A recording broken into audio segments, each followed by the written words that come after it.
सभी को नमस्कार। आप सबका स्वागत करता हूं मैं इजी कंसेप्ट क्लासेस में।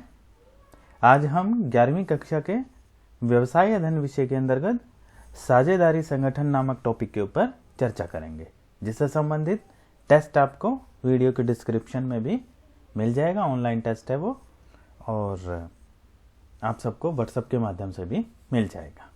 मैं Kuldeep Birwa, lecturer in commerce, government model Sanskriti senior secondary school Kalayat, district Kaithal, आप सबका आज की ऑनलाइन क्लास में स्वागत करता हूं। तो बच्चों ध्यान से सुनिएगा, चैप्टर बड़ा मजेदार है और बड़ी आसानी से समझ में आ जाएगा।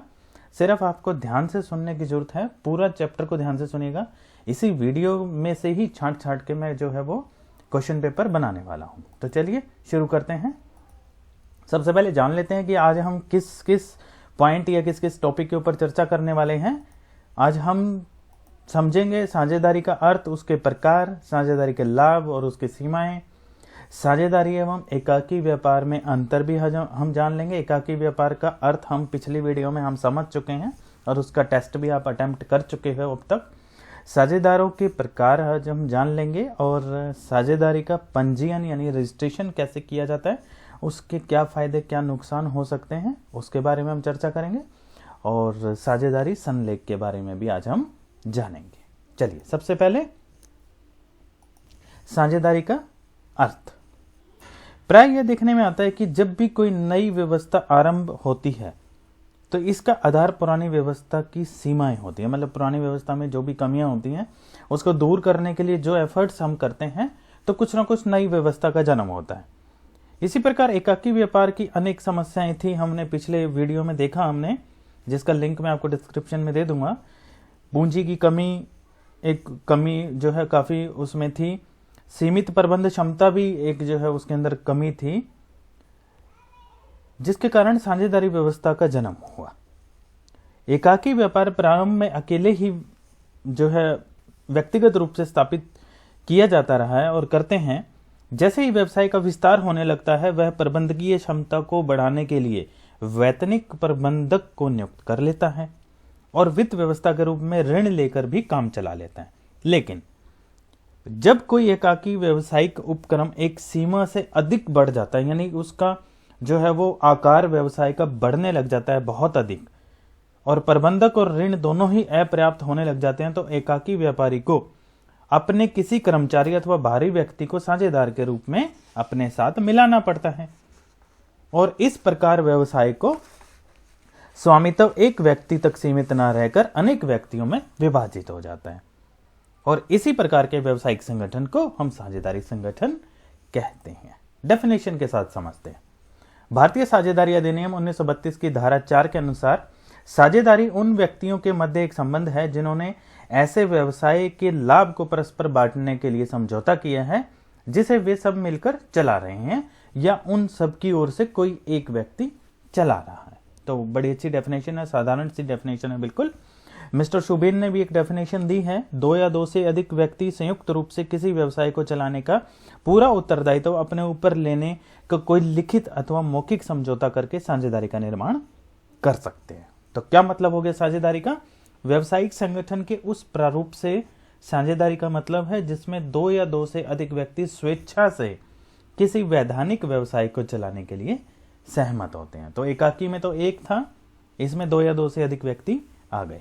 तो कह सकते हैं साझेदारी 2 या 2 से अधिक व्यक्तियों के मध्य एक ऐसा समझौता है जिसके आधार पर वे किसी वैधानिक व्यवसाय के लाभ बांटने के लिए रेडी होते हैं। वे सभी व्यक्ति जो एक दूसरे से मिलकर व्यवसाय के लिए सहमत होते हैं, व्यक्तिगत रूप से साझेदार तथा सामूहिक रूप से उसको हम फर्म के नाम से जानते हैं, और जिस नाम से कारोबार करते हैं उसे फर्म का नाम कहा जाता है। तो आसान सा इसका बिल्कुल अर्थ था। अब इसकी विशेषताएं और जान लेते हैं, थोड़ा सा अर्थ हमारा और क्लियर हो जाएगा। तो साझेदारी की विशेषताएं तो 2 प्रकार से बांटी गई हैं। वैधानिक लक्षण, सबसे पहले एक से अधिक व्यक्ति का होना। तो किसी भी साझेदारी में कम से कम 2 व्यक्तियों का होना आवश्यक है, क्योंकि अकेला व्यक्ति स्वयं ही अपना ही साझेदार नहीं हो सकता। इसी विशेषता के आधार पर यदि भविष्य में साझेदारों की संख्या घटकर 1 रह जाए तो साझेदारी खुद ब खुद समाप्त हो जाती है। साझेदारों की संख्या बैंकिंग व्यवसाय में 10 और अन्य व्यवसायों में 20 से अधिक नहीं हो सकती। यदि साझेदारों की संख्या न्यूनतम 2 से कम और अधिकतम 10 या 20 से अधिक हो जाए तो साझेदारी अवैध हो जाती है और वो खत्म हो जाती है। फिर दूसरी डेफिनेशन आ जाती है व्यवसाय का होना। 2 या 2 से अधिक व्यक्तियों के संगठित होने की साझेदारी तभी कही जाएगी जब वे किसी व्यवसाय को चलाने के लिए सहमत हुए। तो व्यवसाय का वैधानिक होना आवश्यक है, तो मतलब अस्तित्व होना चाहिए व्यवसाय का। अनुबंधित संबंध, साझेदारों के मध्य अनुबंध के आधार पर ही साझेदारी का निर्माण होता है, अतः साझेदारों के मध्य अनुबंध का होना बहुत जरूरी है। इसीलिए ऐसे व्यक्ति जिनमें अनुबंध की क्षमता नहीं होती किसी फर्म के साझेदार नहीं बन सकते, जैसे कि अवयस्क, पागल, कानून द्वारा अघोषित या अयोग्य व्यक्ति फर्म के साझेदार के रूप में शामिल नहीं हो सकते। धारा 30 के अनुसार अवयस्क को साझेदारी में प्रविष्ट किया जा सकता है, लेकिन ऐसी प्रविष्टि से वह पूर्ण रूप से साझेदार नहीं बनता क्योंकि वह केवल लाभों का बनता है। इस पे हम डिटेल में चर्चा करेंगे। जो हमारे अवयस्क हैं, जो अंडर 18 हैं, उनको कैसे साझेदारों के रूप में हम शामिल करते हैं, तो आगे इसी वीडियो में चर्चा करेंगे। फिलहाल साझेदारी की विशेषताएं ही पढ़ते हैं। उद्देश्य लाभ कमाना या आपस में बांटना। साझेदार का एक महत्वपूर्ण लक्ष्य व्यवसाय के उद्देश्य लाभ कमाना और साझेदारों में आपस में बांटना है। कोई भी संस्था जिसका उद्देश्य लाभ कमाना नहीं है कानूनी रूप से साझेदार नहीं हो सकते। यहाँ यह भी समझ लेना बहुत जरूरी है कि केवल लाभ कमाने में हिस्सा होना महत्वपूर्ण है, परंतु हानि में हिस्सा होना कोई आवश्यक नहीं है। अतः ऐसे साझेदार भी हो सकते हैं जो केवल लाभ में हिस्से के लिए फर्म में शामिल किए गए हों, जैसे कि अवयस्क साझेदार का केवल फर्म के लाभों में ही हिस्सा होता है और उसका हानियों में हिस्सा नहीं होता। स्वामी एवं एजेंट का संबंध। स्वामी एवं एजेंट के संबंध में यह कहा जा सकता है कि जिस प्रकार एक स्वामी अपने एजेंट द्वारा अधिकार क्षेत्र में रहते हुए किए गए अनुबंधों के लिए उत्तरदायी होता है, ठीक उसी प्रकार एक साझेदार अपने कार्यों से अन्य समस्त साझेदारों को बाध्य कर सकता है। इस प्रकार प्रत्येक साझेदार स्वामी और एजेंट दोनों के रूप में ही कार्य करता है। तो ये वैधानिक लक्षण है जो कि 1932 अधिनियम जो था उसके अंदर लिखित है। एक सामान्य लक्षण भी होते हैं जिसमें आ जाते हैं मुख्य रूप से पॉइंट असीमित दायित्व। साझेदारी में प्रत्येक साझेदार का दायित्व असीमित होता है, या कहें तो हम कि साझेदारी में समस्त दायित्व के लिए प्रत्येक साझेदार संयुक्त रूप से या पृथक दोनों रूप से उत्तरदायी होता है। उदाहरण के साथ समझने के लिए हम कह सकते हैं कि साझेदारी फर्म के समापन की दशा में, यानी कि जब साझेदारी फर्म बंद होगी तो उस दशा में यदि फर्म की देनदारियां उसकी संपत्ति से अधिक हैं तो लेनदार किसी भी साझेदार से व्यक्तिगत रूप से अथवा सभी साझेदारों से संयुक्त रूप से अपने ऋण की वसूली के लिए अधिकारी होगा। साझेदारी की एक विशेषता यह भी होती है कि इसका सदस्य कोई भी व्यक्ति हो सकता है, कोई अन्य फर्म या संस्था नहीं हो सकती। फिर पृथक अस्तित्व नहीं होता इसमें। साझेदारी का अस्तित्व साझेदारों से अलग नहीं हो सकता। अस्तित्व अलग न होने का अभिप्राय यह है कि फर्म से संबंधित सभी अनुबंध फर्म पर लागू होने के साथ साथ प्रत्येक साझेदार पर भी संयुक्त या व्यक्तिगत रूप से लागू होते हैं। ठीक है, तो फर्म पे कर लो, ये साझेदारों पर कर लो या साझेदार पर कर लो, एक ही बात है। फिर अगला पॉइंट आ जाता है हमारा अत्यंत सद्विश्वास। साझेदारों के मध्य अत्यंत सद्विश्वास का होना बहुत जरूरी है, मतलब कि साझेदार एक दूसरे के ऊपर विश्वास करते हो। इस विशेषता के अभाव में साझेदारी का कोई औचित्य नहीं रह जाता। होगा क्या कि वो जल्दी ही जो है वो समापन हो जाएगा साझेदारी का। अगले पॉइंट पर चलते हैं। साझेदारों में हित के हस्तांतरण पर रोक रहती है। इसमें जैसा कि स्पष्ट है कि साझेदारी का आधार आपसी विश्वास ही होता है, तो कोई भी साझेदार फर्म के हित को किसी अन्य व्यक्ति के पक्ष में तब तक हस्तांतरित नहीं कर सकता जबकि अन्य शेष साझेदार सहमत ना हो जाए। मतलब अपने हिस्सा जो है, कोई भी साझेदार अपने हिस्से का हस्तांतरण दूसरे को तब तक नहीं कर सकता जब तक कि अन्य सभी जो हमारे साझेदार हैं वो सहमत ना हो जाए। शेष सभी साझेदार नए प्रवेश करने वाले व्यक्ति को फर्म के साझेदार बनाने के लिए तभी तैयार होंगे जब वो उनको अपना विश्वास पात्र मान लेंगे। चलिए अगले पॉइंट पर चलते हैं, बड़ा ही मजेदार टॉपिक है। साझेदारी के प्रकार कितने हो सकते हैं? तो हमारे पास में साझेदारी के 3 प्रकार हैं। सबसे पहला है हमारा सामान्य तथा सीमित साझेदारी। सामान्य साझेदारी में साझेदारों का दायित्व असीमित होता है। दूसरी ओर सीमित साझेदारी के साझेदार दो प्रकार के हो सकते हैं। प्रथम सामान्य साझेदार तथा द्वितीय विशिष्ट साझेदार। दो प्रकार के हो गए, सामान्य साझेदार और विशिष्ट साझेदार। सामान्य साझेदारों का दायित्व असीमित होता है जबकि विशिष्ट साझेदारों का सीमित होता है। सीमित साझेदारी में कम से कम एक साझेदार सामान्य अर्थात असीमित दायित्व वाला जरूर होना चाहिए, तो एक कंडीशन है। अब सामान्य साझेदारी क्या होगी? ऐसे असमामेलित व्यवसायों में से जिसमें दो या दो से अधिक असीमित दायित्व वाले स्वामी होते हैं तो हम उसको सामान्य साझेदारी मान लेते हैं। फिर दूसरे टाइप पे चलते हैं, ऐच्छिक साझेदारी या फिर विशेष साझेदारी भी हम इसको कह देते हैं। ऐच्छिक साझेदारी अनिश्चित काल के लिए तथा कोई भी व्यवसाय करने के लिए स्थापित की जाती है, जबकि विशेष साझेदारी किसी विशेष उद्देश्य के लिए प्रारंभ की जाती है और उस निश्चित उद्देश्य के पूर्ण होते ही स्वतः ही समाप्त हो जाती है। फिर अगले पॉइंट पर चलते हैं, तीसरा जो है हमारा वैध और अवैध साझेदारी। यद्यपि साझेदारी की स्थापना के लिए भारतीय साझेदारी अधिनियम 1932 के अंतर्गत रजिस्ट्रेशन करना अनिवार्य नहीं है, परंतु फिर भी साझेदारी संगठनों को इस अधिनियम के प्रावधानों के अनुरूप ही कार्य करना होता है। जो साझेदारी अपना कारोबार उक्त नियम के प्रावधानों के अंतर्गत करती है उसको हम वैध साझेदारी कह देते हैं, जो नहीं करती उसको हम अवैध कह देते हैं। यदि साझेदारों की स्थापना का उद्देश्य गैर कानूनी हो तो क्या होगा कि साझेदारी अवैधानिक कहलाएगी। साझेदारों का व्यवसाय सार्वजनिक नीति के विपरीत हो, सदस्यों की संख्या न्यूनतम सीमा से कम या अधिकतम सीमा से अधिक हो जाए, साझेदारी में कोई शत्रु देश या व्यक्ति साझेदार हो तो वह अवैधानिक साझेदारी कहलाती है। तो इस पॉइंट के अंदर हमारे पास में एक और आ गया सीमित साझेदारी, जिसका हमने जिक्र किया, लिमिटेड पार्टनरशिप, जिसका अभिप्राय क्या होता है? ऐसे असमामेलित व्यवसाय से होता है जिसमें दो या दो से अधिक स्वामी होते हैं, जिनमें कम से कम एक सीमित दायित्व वाला अवश्य होता है। अब महत्वपूर्ण पॉइंट साझेदारी का मूल्यांकन कर लेते हैं हम, जिसमें लाभ और उसकी सीमाओं के ऊपर अब हम चर्चा करेंगे। तो सबसे पहले हम ले लेते हैं लाभ ले लेते हैं। एक तो स्थापना में सुगमता होती है, इजी फॉर्मेशन होती है। साझेदारी की स्थापना किसी तरह की कानूनी औपचारिकताओं को पूरा करना आवश्यक नहीं होता। जैसे एकाकी व्यापार की भांति ही साझेदारी व्यवसाय का रजिस्ट्रेशन करना अनिवार्य नहीं होता। इसकी स्थापना के व्यय भी अधिक नहीं होते, यानी खर्चा अधिक नहीं होता, अतः इसकी स्थापना सरलता से की जा सकती है। फिर संतुलित निर्णय की बात कर लेते हैं, बैलेंस डिसीजन होता है इसमें। साझेदारी संगठन अनेक गुणों वाले व्यक्तियों का सम्मिश्रण होता है तथा इसमें जितने भी निर्णय लिए जाते हैं वे सभी साझेदारों की सलाह से लिए जाते हैं। इस प्रकार व्यवसाय में प्रत्येक निर्णय का संतुलन हो जाता है। अधिक वित्त संसाधन हो जाते हैं। एकाकी व्यापार में तो लिमिटेड से वित्त संसाधन थे, तो जब साझेदारों की संख्या बढ़ती है तो फिर वित्त के साधन भी अधिक हो जाते हैं हमारे पास में। फिर जोखिम का बंटवारा हो जाता है। जब एक से अधिक सदस्य होते हैं, दो या दो से अधिक सदस्य साझेदारी में कन्वर्ट हो जाती है वो, तो जोखिमों का भी उसी प्रकार से विभाजन हो जाता है हमारे लिए। ये एक अच्छा लाभ है। और गोपनीयता कंपनी की भांति साझेदारों के फर्म के खातों को जनता के सामने प्रस्तुत नहीं करना पड़ता।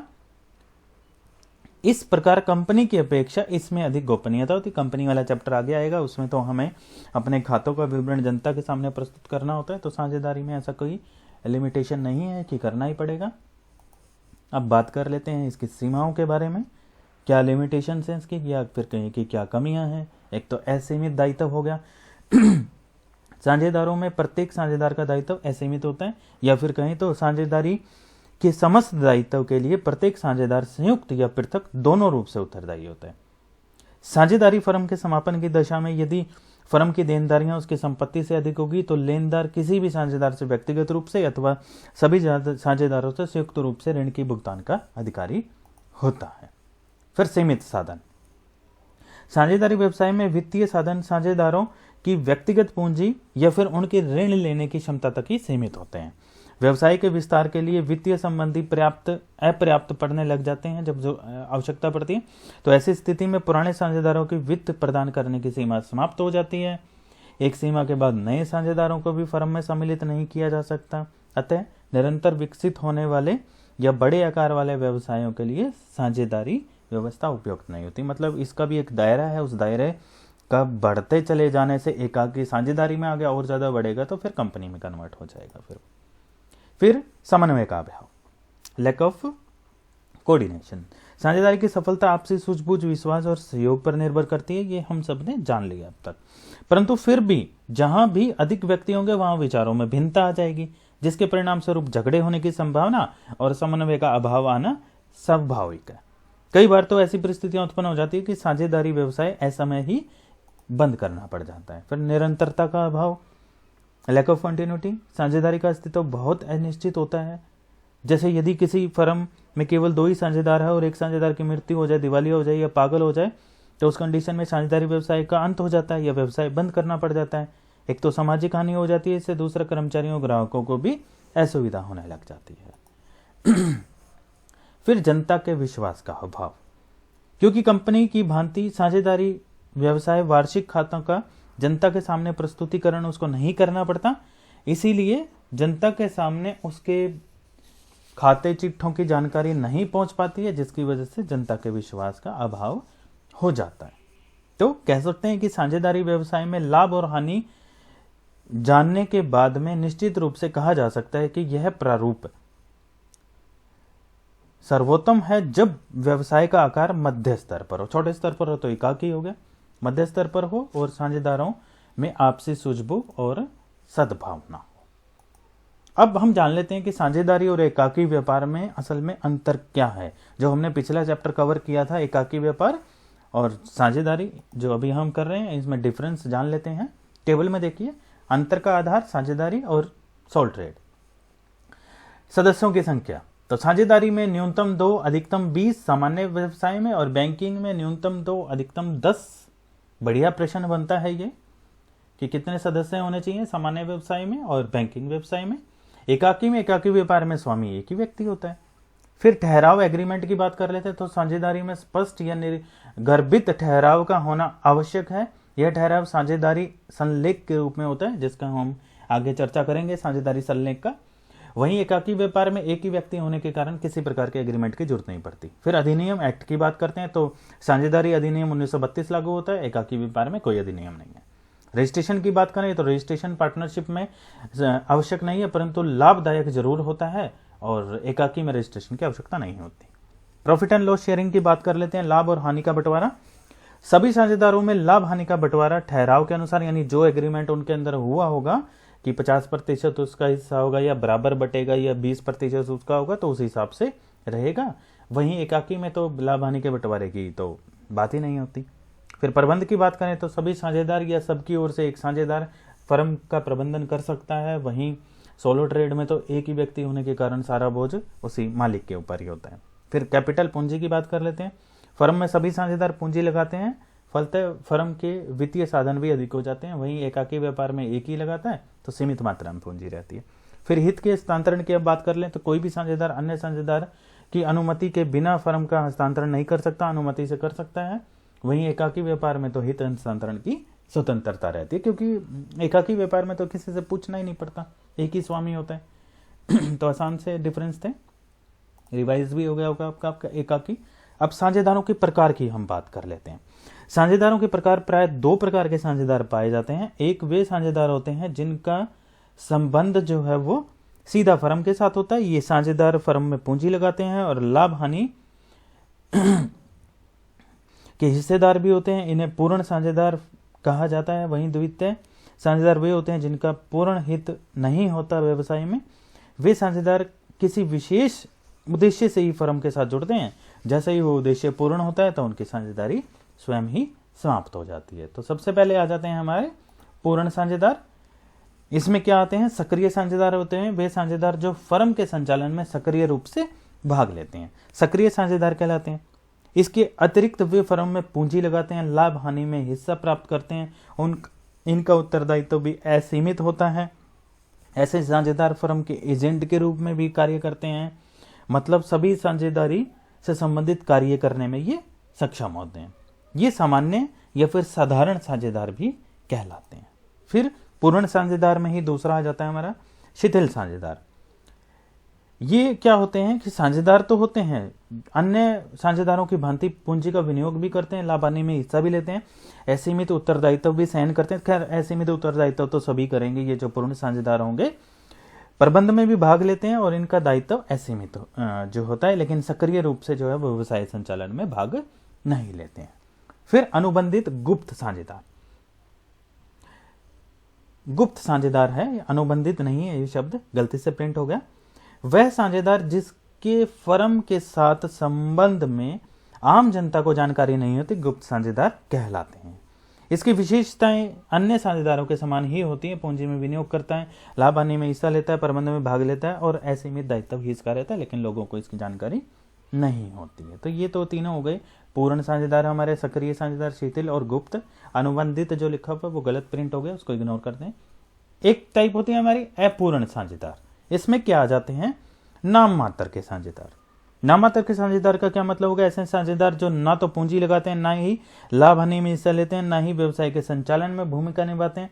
इस प्रकार के व्यक्ति को फर्म में साझेदार उसकी व्यक्तिगत साख, जिसको पर्सनल गुडविल कहते हैं, उसका लाभ उठाने के लिए लिया जाता है। इस प्रकार के साझेदार का फर्म के साथ में सीधा संबंध नहीं होता। अन्य पक्षकारों की भांति ठीक उसी प्रकार उत्तरदायित्व होता है जैसे कि सक्रिय होता है। ठीक है, जैसे बेटे के द्वारा चलाए जा रहे व्यवसाय में पिता का नाम साझेदार के रूप में जोड़ना, मतलब हम क्या कर रहे हैं कि उस पिता की जो साख है, जो रेपुटेशन है सोसाइटी में, हम उसका फायदा उठा रहे हैं वहां पे। फिर दूसरे होते हैं हमारे दर्शन द्वारा साझेदार। जी हाँ, जब कोई व्यक्ति फर्म में साझेदार न होते हुए भी कहे गए शब्दों या आचरण द्वारा ऐसा प्रदर्शित करता है कि वह साझेदार है, तो ऐसे व्यक्ति को दर्शन द्वारा साझेदार कहा जाता है। यहां मुख्य रूप से जानने वाली बात यह है कि यदि कोई अन्य पक्षकार उसके इस तरह के प्रदर्शन के कारण ही फर्म को ऋण देता है, तो यह साझेदार भी अन्य साझेदारों की भांति ही ऋण चुकाने के लिए उतना ही उत्तरदायी होगा। ऐसा साझेदार बाद में अपने कथन की सच्चाई से इनकार नहीं कर सकता। फिर आ जाता है सीमित साझेदार। सीमित साझेदार वह व्यक्ति होता है जिसका दायित्व उसके द्वारा व्यवसाय में विनियोजित पूंजी तक ही सीमित होता है। मान लो 1 लाख पूंजी है पूरे पार्टनरशिप की और कोई व्यक्ति 10,000 रुपये लगाकर सीमित साझेदार के रूप में आता है, तो 10,000 रुपये तक के लिए वो लाइबल रहेगा। तो हानि भी होगी तो वो उतनी पूंजी तक ही साझेदार जो है वो रहेगा। अगले पे चलते हैं, अव्यस्क साझेदार, जिसपे हम थोड़ी सी और चर्चा करेंगे। कोई भी व्यक्ति ऐसे अनुबंध करने की क्षमता ना हो साझेदार नहीं बन सकता। इस नियम के अनुसार अव्यस्क साझेदार नहीं हो सकता, लेकिन भारतीय अधिनियम 1932 में यह प्रावधान दिया गया है, यदि कोई अन्य साझेदार चाहे तो अव्यस्क को फर्म के लाभों में साझेदार के रूप में स्वीकृत किया जा सकता है। अगर डिटेल में इसकी चर्चा हम करेंगे। केवल लाभ का साझेदार, यह साझेदार अव्यस्क साझेदार से भिन्न होता है। ऐसे साझेदार केवल फर्म में लाभ के भागीदार होते हैं। ध्यान रहने वाली बात यह है मुख्य रूप से यह साझेदार अन्य पक्षों के प्रति शेष साझेदारों की भांति ही उत्तरदायित्व रहेगा, अर्थात ऐसे साझेदारों का दायित्व भी असीमित होगा। ऐसे साझेदार को फर्म के प्रशासन में भाग लेने का अधिकार नहीं होता है। ठीक है, तो ये एक डिफरेंस है। अब जो बार बार अव्यस्क साझेदार जो पहले भी आया बाद में भी आया, थोड़ा सा उसके ऊपर हम चर्चा कर लेते हैं। तो अव्यस्क एक साझेदार के रूप में कैसे आता है? एक तो ये होता है कि व्यस्क होने से पहले अव्यस्क साझेदार की स्थिति क्या होती है। मान लो हमने किसी को 14 साल के बच्चे को साझेदार के रूप में हमने अपनी जो पार्टनरशिप में इंक्लूड कर लिया, क्योंकि भारतीय अधिनियम 1932 के अकॉर्डिंग हम उसको कर सकते हैं, वो लाभ में ही जो है वो भागीदारी करेगा। तो उसमें 2 कंडीशन आ जाती हैं हमारे पास में, एक तो व्यस्क होने से पहले और एक व्यस्क होने के बाद में। तो दोनों पे थोड़ी सी चर्चा कर लेते हैं। अव्यस्क से क्या अभिप्राय है? ऐसा व्यक्ति जिसकी आयु 18 साल से कम है वो होता है। अव्यस्क की मुख्य विशेषता यह होती है कि इसमें अनुबंध करने की क्षमता नहीं होती। एक अव्यस्क के साथ में अनुबंध को हम वॉइड नहीं मानते हैं। इसका अर्थ यह है, मतलब व्यर्थ होता है, वो उसको माना नहीं जा सकता। इसका अर्थ यह है कि यदि एक अव्यस्क कोई वायदा करने के बाद उसे पूरा करने से इनकार करता है, तो ऐसी स्थिति में दूसरा पक्षकार न्यायालय में जो है ना वो दावा प्रस्तुत नहीं कर सकता। तो दिमाग में एक बात ये उठती है कि क्या एक अव्यस्क व्यक्ति फर्म में साझेदार हो सकता है? यदि हां, तो उसके अधिकार और दायित्व क्या होंगे? अब तक हम ये जान गए अव्यस्क कौन सा है, जिसकी आयु 18 वर्ष से कम होती है। अच्छा प्रश्न बन रहा है 1 नंबर में। साझेदार की स्थापना अनुबंध से होती है। अतः केवल वही व्यक्ति साझेदार हो सकता है जिसमें अनुबंध करने की क्षमता हो। इस आधार पर तो कह सकते हैं कि हम आवश्यक साझेदार नहीं हो सकता। लेकिन भारतीय अधिनियम 1932 पार्टनरशिप अधिनियम जो था उसकी 30 धारा जो है उसमें साफ लिखा हुआ है, कोई भी आवश्यक व्यक्ति साझेदार नहीं हो सकता, सभी साझेदारों की सहमति से उसे लाभों में साझेदार बनाया जा सकता है। इस प्रकार कह सकते हैं हम कि एक आवश्यक साझेदार तो हो सकता है लेकिन पूर्ण रूप से साझेदार नहीं होगा। तो वयस्क होने से पहले जो है वो साझेदार की स्थिति कैसी रहेगी? क्या अधिकार उसके रहेंगे? लाभों व संपत्तियों में हिस्सा पाने का अधिकार जो है वो उसके पास रहेगा। अवयस्क फर्म की हानियों में कोई संबंध नहीं रखता है। लेखा पुस्तकों के निरीक्षण के अधिकार की अगर हम बात करें तो उसको देखने की, जांच करने की, नकल प्राप्त करने का अधिकार रहेगा। और मुकदमा दायर करने का अधिकार। एक आवश्यक साझेदार जब फर्म में अपना संबंध तोड़ रहा है तो वह फर्म में अपने हिस्से के भुगतान के लिए साझेदारों पर न्यायालय में दावा कर सकता है। अब उसके उत्तरदायित्व क्या रहेंगे? जब वो वयस्क नहीं होता तब तक ऐसे में दायित्व साझेदारी की मुख्य विशेषता है। इसका अर्थ आवश्यकता पड़ने पर फर्म के दायित्वों को चुकाने के लिए साझेदारों की व्यक्तिगत संपत्ति भी प्रयोग में लाई जा सकती है। ये हमने अभी पढ़ा है। तो यह बात जो है वो आवश्यक साझेदार पर लागू नहीं होती क्योंकि उसका दायित्व केवल फर्म में उसके द्वारा विनियोग की गई पूंजी तक ही सीमित होता है। ठीक है, तो ये हो गया। और वयस्क होने के बाद में अगर हम बात करें, जो हमारा पॉइंट नंबर 2 है, तो जैसे ही वो 18 साल का हो जाएगा तो उस तिथि से लेकर 6 महीने के अंदर इस बात की सार्वजनिक सूचना देनी होगी कि वह साझेदार बना रहेगा या नहीं। सार्वजनिक सूचना के अभाव में उसे फर्म का पूर्ण साझेदार मान लिया जाएगा। फर्म के प्रति उसकी स्थिति का निर्धारण हो जाएगा। क्या हो जाएगा? यदि वह साझेदार बना रहना स्वीकार करता है तो क्या होगा? उसका दायित्व सीमित हो जाएगा, मतलब वो नॉर्मल साझेदार की तरह हो जाएगा। उसे लाभ में हिस्से के साथ साथ हानि का भी हिस्सा हो जाएगा। वह अपनी नाबालिगी की अवधि के दौरान किए गए समस्त कार्यों के लिए आरंभ से ही उत्तरदायित्व मान लिया जाएगा। मतलब 14 साल का था तो 14 साल से ही लायबिलिटी उसकी हो जाएगी। जब वह साझेदार बना रहना स्वीकार नहीं करता है तो सार्वजनिक सूचना की स्थिति तक उसके अधिकार और दायित्व वही रहेंगे जो आवश्यक तक होते हैं। सूचना देने की तिथि के बाद फर्म के कार्यों के लिए वह उत्तरदायी नहीं रहेगा। उसे अन्य साझेदारों पर संपत्ति और लाभ में अपना भाग लेने के लिए मुकदमा दायर करने का अधिकार हो जाएगा। तो ये कुछ ऐसे कंडीशन है अवयस्क एक साझेदार के रूप में जब हम देखते हैं तो पहले क्या अडल्ट हो उसके होने से 18 साल के होने से पहले उसके क्या अधिकार उत्तरदायित्व रहेंगे और उसके बाद क्या रहेंगे। मुख्य बात ध्यान रखने वाली बात यह है कि उसको जब भी वो 18 साल का होगा तो 6 महीने के अंदर अंदर उसको सार्वजनिक सूचना देनी पड़ेगी। एक अच्छा क्वेश्चन बनता है। अब बात कर लेते हैं साझेदारी संलेख की। साझेदारी अनुबंध के आधार पर होती है, अब तक हम समझ चुके हैं। यह अनुबंध लिखित या मौखिक रूप से हो सकता है क्योंकि मौखिक अनुबंध आपसी मतभेद की संभावना होती है, इसीलिए ऐसे अनुबंधों को लिख लिया जाता है। ऐसे लिखित समझौतों या अनुबंधों को साझेदारी संलेख कहा जाता है, पार्टनरशिप डीड। साझेदारी अंतर्नियम भी कह सकते हैं हम इसको, आर्टिकल्स ऑफ पार्टनरशिप। साझेदारी संलेख में किन्हीं भी बातों का उल्लेख किया जा सकता है, लेकिन जो महत्वपूर्ण बातें इसके अंदर आएंगी अब उनका उल्लेख कर लेते हैं। सबसे पहले फर्म का नाम और पता जरूर होना चाहिए, इसमें साझेदारों के नाम और पते जरूर होने चाहिए। साझेदारी की अवधि का जिक्र जरूर कर लेना चाहिए। अब साझेदारों की अवधि का मतलब क्या हुआ कि फर्म की स्थापना किस निश्चित समय या किसी कार्य को पूरा करने के लिए की गई है, या यह एक ऐच्छिक साझेदारी हमने टाइप्स में पढ़ा था। फिर व्यापार का क्षेत्र का जिक्र जरूर कर लेना चाहिए कि क्षेत्रीय रहेगा, स्थानीय रहेगा या अंतरराष्ट्रीय रहेगा। साझेदार दी गई पूंजी का भी उसमें जिक्र कर लेना चाहिए कि कितना दिया गया, यदि पूंजी पर ब्याज दिया जाना है तो उसकी रेट ऑफ इंटरेस्ट क्या रहेगा। लाभ व हानि के अनुपात का जरूर जिक्र कर लेना चाहिए किस अनुपात में विभाजन किया जाएगा। फिर उसके बाद में साझेदारों के कमीशन और वेतन का भी साथ के साथ जिक्र कर लेना चाहिए, देना है या नहीं देना है, देना है तो किसको कितना देना है। साझेदार द्वारा ऋण लेना व देना लेन देन जो होगा। क्या आवश्यकता पड़ने पर साझेदार ऋण ले सकते हैं या दे सकते हैं, यदि हाँ तो किस सीमा तक, वो सारी के सारी जिक्र कर लेंगे हम इसके अंदर।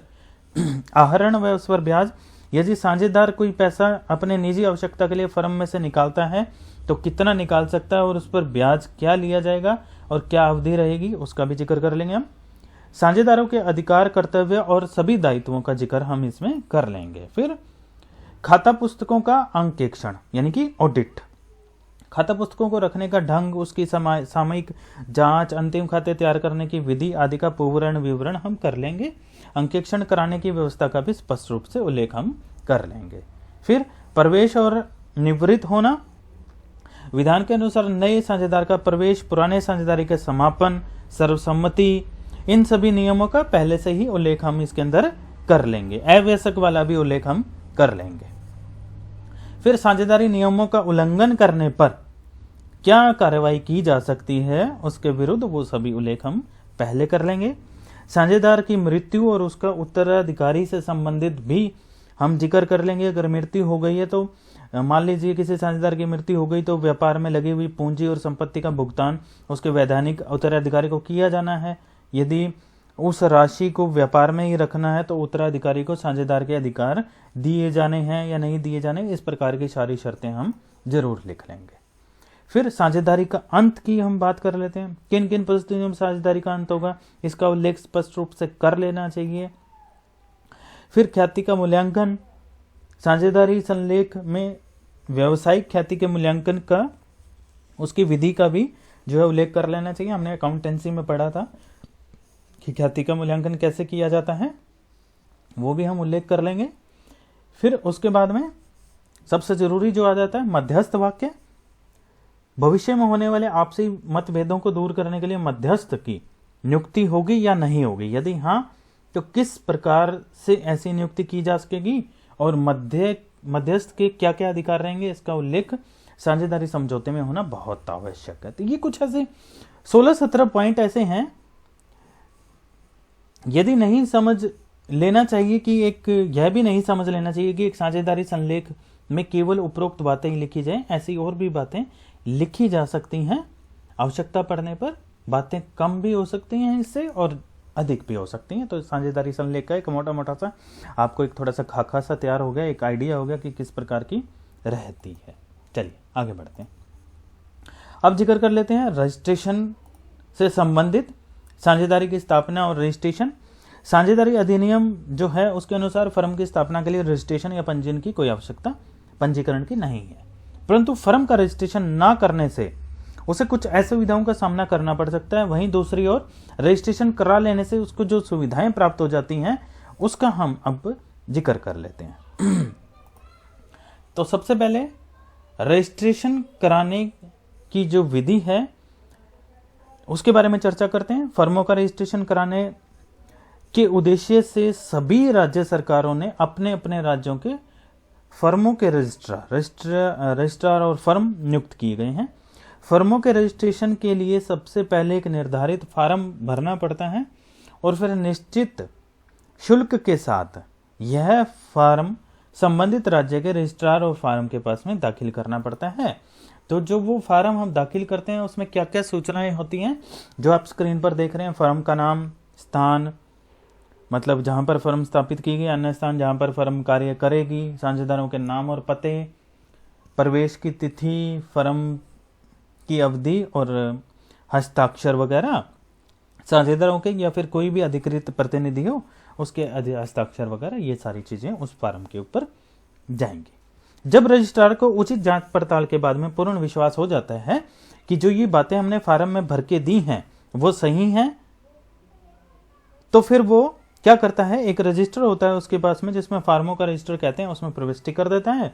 इसके बाद फर्म को एक प्रमाण पत्र दे दिया जाता है जिसे रजिस्ट्रेशन सर्टिफिकेट कहते हैं। यह प्रमाण पत्र प्राप्त कर लेने के बाद में फर्म रजिस्टर फर्म के रूप में कार्य करने लग जाती है। फिर रजिस्ट्रेशन होने के पश्चात परिवर्तनों की सूचना, ये भी है। रजिस्ट्रेशन तो हमने करवा दिया, अगर मान लो उसके बाद में हम कुछ चेंजेस करते हैं तो क्या होता है कि सूचना परिवर्तन के 14 दिन के अंदर अंदर रजिस्ट्रार के पास में भेजनी पड़ेगी। कोई भी चीज हम परिवर्तन करते हैं तो उसकी सूचना रजिस्ट्रार के पास में 14 दिन के अंदर अंदर भेजनी पड़ेगी। अच्छा क्वेश्चन बनता है, क्या हो सकता है? जब फर्म के नाम या मुख्य व्यवसाय में परिवर्तन किया गया हो, जब फर्म के साझेदारों के नाम या स्थायी पते में परिवर्तन किया गया हो, जब किसी एक स्थान पर व्यवसाय बंद कर दिया गया हो अथवा किसी दूसरे स्थान पर व्यवसाय प्रारंभ किया गया हो, जब कोई नया साझेदार प्रवेश करता है, किसी साझेदार की मृत्यु हो जाए या कोई साझेदार फर्म से छोड़कर चला जाए, अवकाश ले ले, तो उसकी सूचना देनी है। फर्म में सम्मिलित अवयस्क साझेदार के वयस्क हो जाने की सूचना भी जो है वो देनी है। तो ये कुछ ऐसे ही है जो बाद में हमें जरूरत पड़ती है। अब हम चर्चा कर लेते हैं कि रजिस्ट्रेशन करवाने के लाभ क्या है और ना करवाने के जो है वो क्या नुकसान हो जाते हैं। सबसे पहले हम लाभ की चर्चा करते हैं। तो ये कुछ ऐसे लाभ हैं जो रजिस्ट्रेशन करवाने से हमें मिल जाते हैं। सबसे पहले फर्म को क्या लाभ हो जाता है? रजिस्टर्ड फर्म को बाहरी पक्षकारों के विरुद्ध न्यायालय में दावा करने का अधिकार प्राप्त हो जाता है। साझेदारों को क्या लाभ प्राप्त हो जाते हैं? साझेदार आपस में झगड़ा करने की दशा में एक दूसरे के विरुद्ध वाद प्रस्तुत कर सकते हैं। इसी प्रकार वे अपने अधिकारों के लिए फर्म के विरुद्ध भी और बाहरी पक्षकारों के विरुद्ध भी न्यायालय में जा सकते हैं। फिर प्रवेश करने वाले साझेदार को क्या लाभ हो जाते हैं? रजिस्टर्ड फर्म में प्रवेश करने वाला साझेदार अपने अधिकारों के लड़ने के लिए समर्थ होता है, जबकि रजिस्ट्रेशन ना होने की दशा में उसको अन्य साझेदारों की ईमानदारी पर ही निर्भर रहना पड़ता है। फिर फर्म से अलग होने वाले साझेदारों को क्या लाभ हो सकता है? एक तो साझेदार की मृत्यु पर, इन साझेदारों की मृत्यु होने पर फर्म के कार्यों के लिए इनके उत्तराधिकारी उत्तरदायी नहीं होते, अतः इस उत्तरदायित्व से बचने के लिए इन्हें किसी भी प्रकार की सार्वजनिक सूचना देने की आवश्यकता नहीं होती। वहीं कोई साझेदार अगर अवकाश ग्रहण कर लेता है तो अवकाश ग्रहण करने वाले साझेदार फर्म के कार्यों के लिए उस समय तक उत्तरदायित्व रहता है जब तक वो अपने अवकाश की सार्वजनिक सूचना नहीं देता। लेकिन रजिस्टर फर्म में अवकाश ग्रहण करने वाला साझेदार केवल रजिस्ट्रार को यह सूचना देकर, जो कि रजिस्टर में दर्ज कर ली जाती है, उसका उत्तरदायित्व वहीं पर खत्म हो जाता है। तो ये तो एक फायदे हो गए। अगर हम चर्चा करें रजिस्ट्रेशन ना करने से क्या नुकसान हो सकते हैं, तो कोई भी साझेदार आपसी झगड़े की दशा में फर्म की किसी अन्य साझेदार को न्यायालय में जो है ना घसीट नहीं सकता। कोई भी साझेदार अपने अधिकारों को प्राप्त करने के लिए फर्म के विरुद्ध वाद प्रस्तुत नहीं कर सकता। फर्म भी किसी साझेदार के विरुद्ध वाद प्रस्तुत नहीं कर सकती। वाद का मतलब जो है वो अपना दावा प्रस्तुत करना कोर्ट के अंदर। फर्म अन्य पक्षकारों के विरुद्ध भी जो है वाद प्रस्तुत नहीं कर सकती न्यायालय में, परंतु अन्य पक्षकार फर्म के विरुद्ध वाद प्रस्तुत कर सकते हैं। तो काफी नुकसान भी हैं रजिस्ट्रेशन ना करवाने से। तो बच्चों, आज हमने पार्टनरशिप फर्म के बारे में जाना, किस प्रकार की होती है, कितने सदस्य होने चाहिए, क्या विशेषताएं होती हैं, अवयस्क साझेदार होने पर क्या कंडीशन है, उसके वयस्क होने पर क्या कंडीशन हो जाती है। हमने एकाकी व्यापार और साझेदारी व्यापार में भी डिफरेंस कर लिया, हमारा थोड़ा सा रिवीजन भी हो गया एकाकी व्यापार का।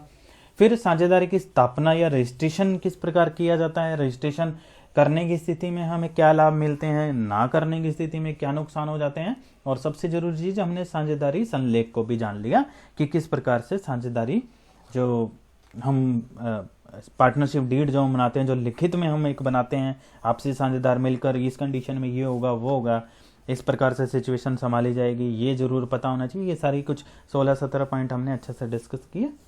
तो उम्मीद करता हूँ आप सबको पार्टनरशिप वाला जो चैप्टर है, ये साझेदारी वाला, अच्छे प्रकार से समझ में आ गया होगा। वीडियो को खूब अच्छे से ध्यान से देखें।